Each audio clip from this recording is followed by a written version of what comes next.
Hukum hanya dimenangkan oleh mereka yang punya uang atau punya kekuasaan atau punya pengaruh. Sedangkan bagi mereka itu ya kan ada 5 potret masyarakat terhadap hukum itu. Ada masyarakat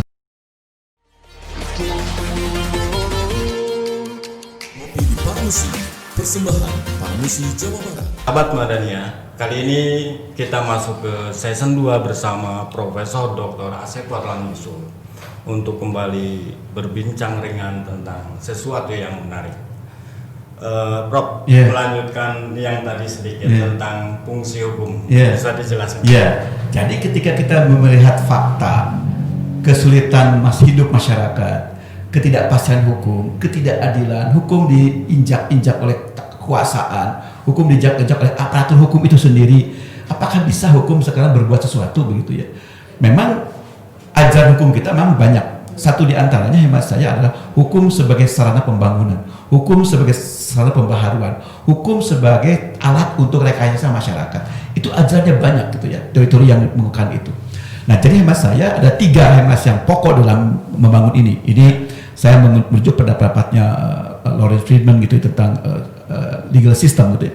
Nah, 3 itu adalah pertama adalah pastikan substansinya itu sesuai dengan kebutuhan masyarakat, kebutuhan rakyat, kebutuhan pencari keadilan. Kalau kita substansinya semata-mata hanya sekedar menguntungkan pihak tertentu, yang saya katakan tadi membuat pasal dikaitkan dengan harga pasar gitu, ya memang akan ada problem. Tapi pastikan substansinya itu adalah partisipatif, substansinya hasil kajian para ahli, substansinya itu adalah betul-betul untuk jangka panjang dan sebagainya. Jadi substansi hukumnya harus ada, baik dalam konteks peraturan perundang-undangan maupun dalam konteks hukum dijadikan sebagai atau dalam konteks hukum adat, hukum kebiasaan, hukum agama, moral, etika, substansi itu dibangun bersamaan.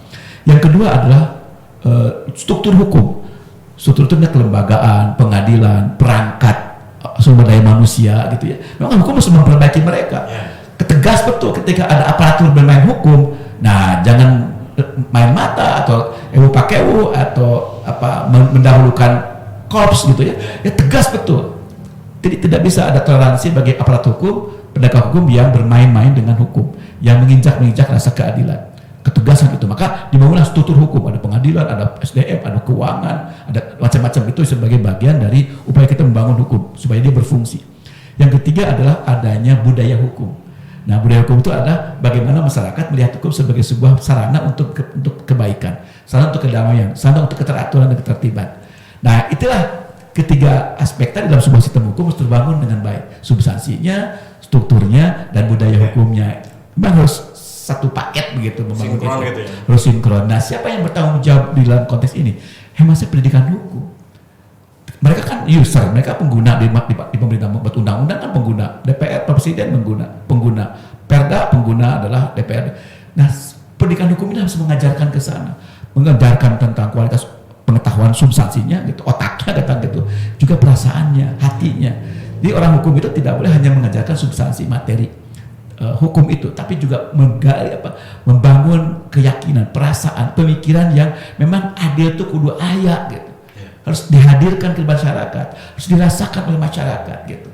Nah, kalau orang-orang pengemban hukumnya sebegitu, pendidikan hukumnya sudah bisa mengisi hukum seperti itu, nah kolaborasi jadi bagus antara pendidikan hukum dan praktek hukumnya begitu. Nah, tapi memang lagi-lagi ini kan memerlukan waktu. Tapi mas saya sekarang mulai orang-orang sadar gitu bahwa pendidikan hukum menjadi sangat penting di dalam kita melahirkan insan-insan hukum yang berkomitmen pada keadilan, kebenaran gitu,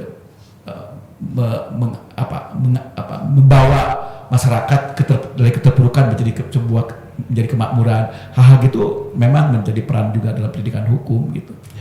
Dan itu sebenarnya kelihatan ketika orang-orang yang menguasai hukum, terutama di dunia praktisnya kan melakukan pelanggaran terhadap hukum, itu sinisme masyarakat kan muncul ya, tebang pilih, kemudian pasal demi pasal, dan itu memang kelihatan ya, Prof. Bahkan ada sindiran yang sangat melekat pada seorang gelar sarjana hukum, SHMH. Asalnya kan sarjana hukum, magister hukum. Sekarang S1 sarjana hukum, melintir hukum. Jadi mereka melintir hukum itu ahli-ahlinya gitu.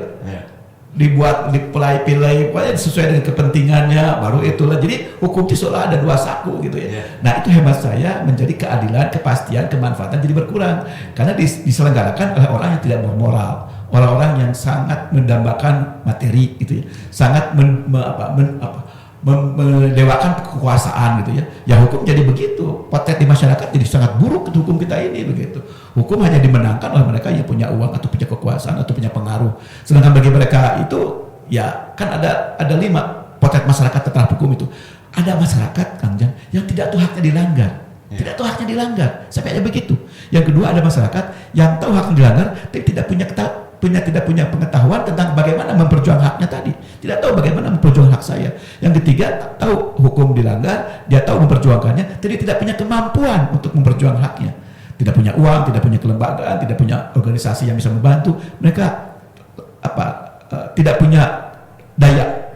Yang keempat, dia tahu orangnya, tahu hukum, dia tahu haknya dilanggar, dia tahu bagaimana cara memperjuangkannya, dia tidak punya kemampuan, tapi sayang dia punya trauma dalam memperjuangkan hukum. Banyak kan yang orang berjuang untuk keadilan tapi trauma, yang melaporkan malah jadi tersangka gitu ya.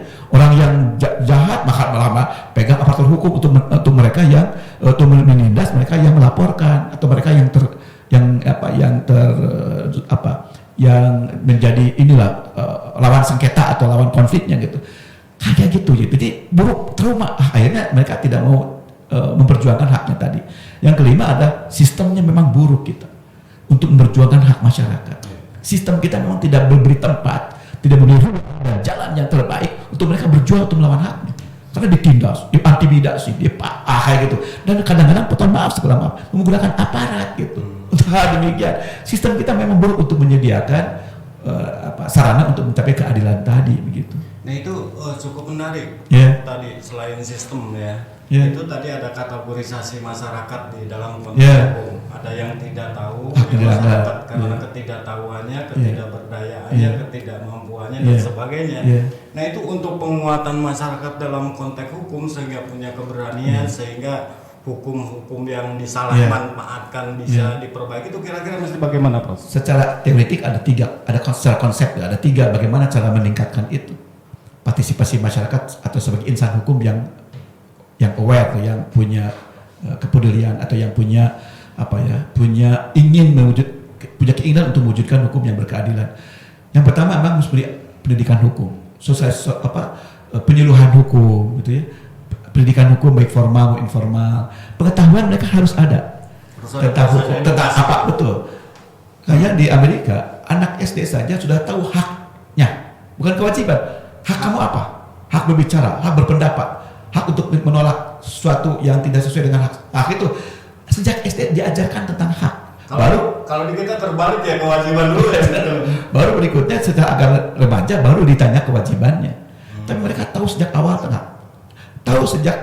mereka tentang konstitusi, mengatur tentang hak dan sebagainya lah. Nah, jadi pengetahuan menjadi penting. Pengetahuan, wawasan gitu, informasi itu jadi penting.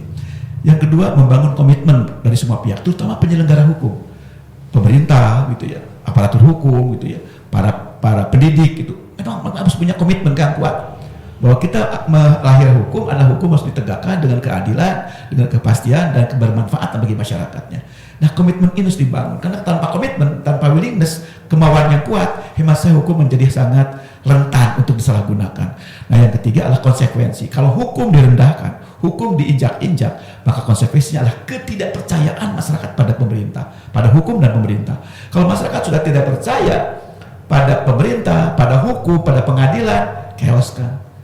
Terjadi konflik yang sangat hebat. Oleh karena itu, bangunlah pengetahuan masyarakat, informasi, bangun komitmen yang kuat dan tekad yang baik gitu. Dan ketiga adalah mereka sadar adanya konsekuensi gitu. Ya, Prof. Nah itu seringkali di kita itu antara hukum dengan politik itu seringkali tidak sinkron kan gitu, seringkali tarik menarik bahkan kan gitu. Hukum dimanfaatkan oleh politik gitu kan. Nah makanya yang terbaik itu politik sebagai panglima atau hukum sebagai panglima di kita itu. Betul. Kalau gesekan, tumpang tindih, irisan hukum dan politik itu memang seringkali menjadi bahan pembicaraan di kampus-kampus. Betul kan? Kita ini dulu waktu zaman Orde Lama gitu ya, betul Orde Lama loh, itu politik menjadi panglima, segala-galanya demi keamanan politik, untuk kepentingan parpol, kepentingan demokrasi, pemilu, itu politik itu identik dengan penggunaan kekuasaan, kuat sekali di sana. Nah, Pak Harto mencoba politik dengan ekonomi, hukum berkaitan dengan ekonomi, hukum dihadapkan dengan ekonomi.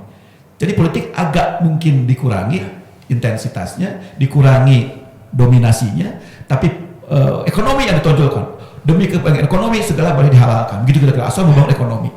Tapi sayang ekonominya tidak merata, hanya tumbuh saja tapi tidak merata. Jadi problem juga gitu. Nah, kelakuan ini atau kebijakan ini ternyata mengundang banyak problema. Karena sesuatu itu kalau untuk ekonomi hukum dikalahkan, hanya untuk ekonomi. Nah, itu jadi problem. Nah, sekarang mencoba untuk dibalik. Hukumlah sedang panglima, politik, ekonomi, sosial budaya, hankam harus mengerti hukumnya. Kan hukum sebagai sarana pembangunan, sarana pembaharuan. Dalam bahasanya Ruskopon, law as a tool social engineering. Hukum sebagai rekayasa masyarakat. Profesor Muhtar Kusumat Baja, hukum sebagai sarana untuk pembangunan, untuk pembaharuan masyarakat. Jadi intinya memang harusnya di bahasa saya adalah, bahasa orang hukum adalah hukum harusnya menjadi perekayasa, menjadi alat untuk bisa mengubah keadaan begitu ya, atau dalam bahasa tadi panglimanya tadi begitu. Oke. Dengan Prof untuk season kedua nanti kita lanjutkan ke season ketiga. Sahabat Madania, untuk perbincangan selanjutnya kita lanjutkan. Ngopi di Parmusi, persembahan Parmusi Jawa Barat.